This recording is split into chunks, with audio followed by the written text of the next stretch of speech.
Hey, everybody. Welcome back to the Lead with Love podcast with Dr. Q, where we talk about love, leadership, and real life lessons that actually matter. So glad you came back for the second episode. So remember, if you're here right now, it's not an accident. You're exactly where you need to be. So let's jump in. I want to start with a story. I remember one day, my daughter, she loves going to CVS, and so we're always there. And I walked into CVS one day feeling super emotionally drained. And you know how those days are when like everything just feels like too much. And as a single mom at the time, it was just a lot. But the moment that I walked in those doors, I remember this cashier's energy. She hit me like sunshine. She's like, "Welcome to CVS. We're so happy that you came." And I'm like, "Is this woman for real?" Like she was singing it, like she was smiling. She was just radiating this joy. And I thought to myself, why? I asked, "Why are you so happy?" And typically I'm the one that's always happy. And her answer stopped me cold. She says, "I love what I do, and I'm happy about that." And it was that simple statement that literally encapsulated today's leadership truth, that when you're not happy with your life or your job, or you begin to make life miserable for everyone that is around you. And so in my book, as I write in the book, the Lead with Love, 8 Heart-Centered Strategies for Exceptional Leadership, get your copy today. But as I write in my book, that CVS cashier taught me something very profound. And her joy was contagious. And as leaders, so is ours. Our joy impacts the joy of other people. And so today, what we're going to do is we're going to dive into the J in just care, joy. And this isn't about toxic positivity, because that's the thing. I used to think that I was that, or like fake smiles. This is about actually understanding why your personal happiness isn't a luxury. No, it is a leadership necessity, and I would say a responsibility. And by the end of this episode, you're going to understand why your joy matters, and it matters more than you think it does. How your internal state becomes your organization's reality, and why joy is the fuel that sustains you through the hardest work of leadership. Your joy is what's going to get you through. So, my favorite person is Brene Brown. She's my mentor. She doesn't know it yet. But one of my favorite quotes by her, and one that I literally almost use as much as I brush my teeth, is, "Who you are is how you lead." And leaders who have joy and who lead with joy, leaders who have bitterness lead with bitterness. Leaders who are sad, they lead from a place of sadness. Dr. Onika Mayers is a leader that I work with, and she always says, "Lead with joy." And in education, you can always tell the demeanor of the leader the minute that you arrive at their campus or in their district. Every organization is a mirror reflection of its leadership. It's a mirror reflection of its leadership. And I remember walking into a school where the principal was obviously miserable. The teachers moved through the hallways with their heads down. The staff meetings felt like funeral services. It was horrible. Like the feel was bad. Students, they seemed drained. There was no smiles on their campus. It broke my heart, to be honest with you. And the principal wasn't a bad person. Like, decent human, but they were burnt out. They were super unfulfilled, and they were operating from deep unhappiness. And that unhappiness infected everything. Y'all, this is big.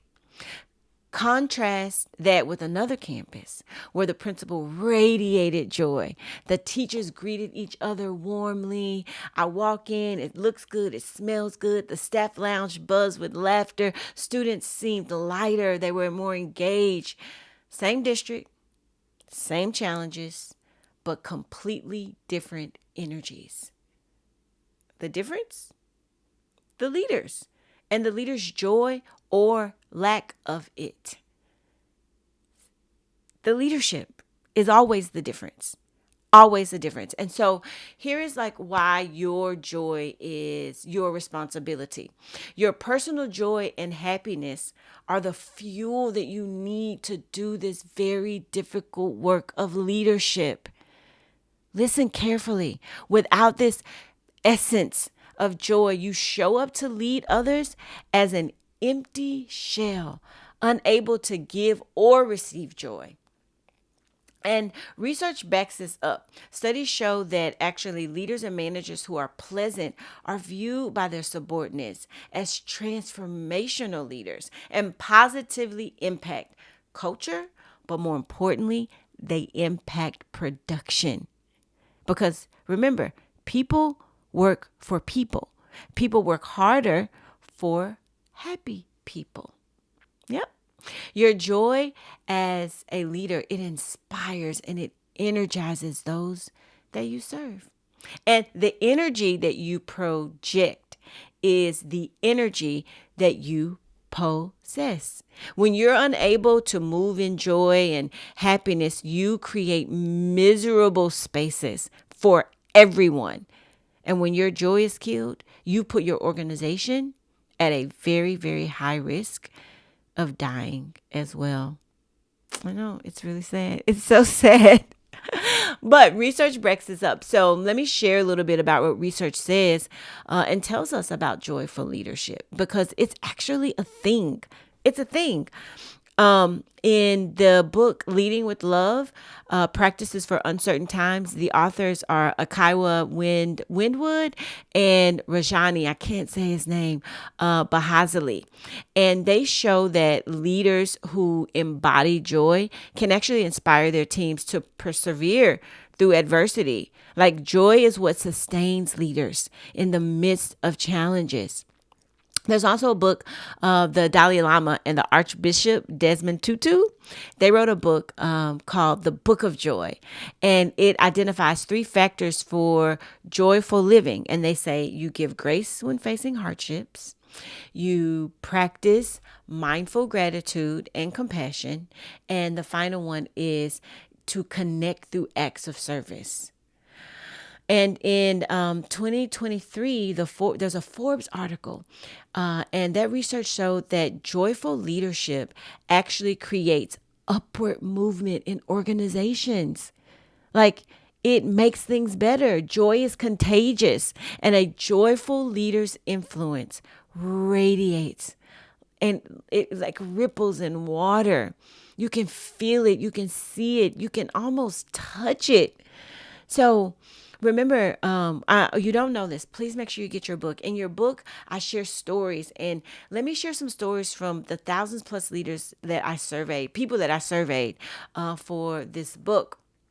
And when joy was present, people said things like this. One person that shared said that my manager was patient, pleasant, and enthusiastic during her process of training me. They said that her constant encouragement and positive feedback made me feel more confident, both professionally and personally. See, that is what happens when leaders lead with joy. Another one shared about their leader when joy was present, that no matter what the data showed, she knew we were doing what was best for kids. The way that she made us feel warmed our hearts. Her smile. She smiled. Because y'all, smiles come from inner joy. She made me want to work hard for her. But when joy was not present, here's what a few people shared. This one participant said that I had a leader who would always say no to any new ideas. They were mean, they were unqualified, and they just weren't happy with themselves. How do people know that? Another one said, my manager didn't lead with love. They didn't act in the best interest of my career or my person. Listen, y'all, the pattern is clear. Joy multiplies. The absence of joy, though, completely destroys. And so in the book, I use music to support and for this particular chapter to support the principles and the concepts. And in this chapter, I start the chapter off with Pharrell's song, "'Cause I'm happy cup cologne if you feel like a room without a roof." Yeah. But the reason for that, so that song, it actually captures the authentic happiness that flows outward and transforms environments, just like the CVS cashier. 'Cause I'm happy. I love that song. Your internal state becomes your organization's reality, what's inside of you. And when you lead from genuine joy, positivity, but like, no, not like fake joy, authentic happiness that's rooted in your purpose, oh, you create a space where others can thrive. And the leaders that people never forget aren't the ones who achieved the most impressive metrics. No, they're the ones who made people feel valued, energized, and hopeful. They choose joy even in difficult situations and circumstances and give others permission to do the same. Your joy, it matters. Your joy, it matters. So let me bring this home. And as I write in the book, Lead with Love, as a leader, prioritizing your own internal joy is not just important, it's a responsibility. Who you are is how you lead and how you show up every single day. So be whole, honor yourself, and you will be able to honor those that you lead. Leadership should never be synonymous with stress, unhappiness, or emotional destitution. It is our inner joy and our peace and our happiness that will not only get us through difficult moments, but will also usher others into a better place. Joy, y'all, is a solution from within. And your joy matters. Your happiness is not selfish. It's essential. And when you don't have joy or create spaces for joy, I call it leadership malpractice. But before I let you go, honestly, I want you to assess your own joy levels right now. I want you to ask yourself, am I happy? Am I at peace with my life, with my job, with my relationships, with my surroundings? What energizes me? Also, what drains me? Your answers are going to determine not just your effectiveness as a leader, but the experience of everyone you serve. It's important. So I ask you, I beg you, choose joy, not because it's easy, but because your people deserve a leader who shows them what's possible when someone leads from their best self rather than their worst. So next week, we're going to actually get a little bit more practical. In episode 3 is joy in action, right? Where I'm going to give you some specific strategies that you can implement like immediately to cultivate joy in yourself and create joyful environments for those that you lead. But for now, just sit with this truth. Your joy matters because you matter. And when you prioritize your own joy, you give everybody around you permission to do the same. So, thank you for being here. And remember, let's lead with love together. So, thank you for joining me again on the Lead with Love podcast. As you know, if today's message spoke to you, share it with someone who actually needs a little bit more love and leadership in their lives. And don't forget to subscribe. Like Now says, subscribe, comment, and share. But subscribe so that you don't miss next week's episode on Joy in Action. And if you're feeling generous, leave me a review or a comment below. And remember, leading with love isn't a one-time decision. It's a daily choice. Until next time, until next week, be well and lead with love. Have a great week.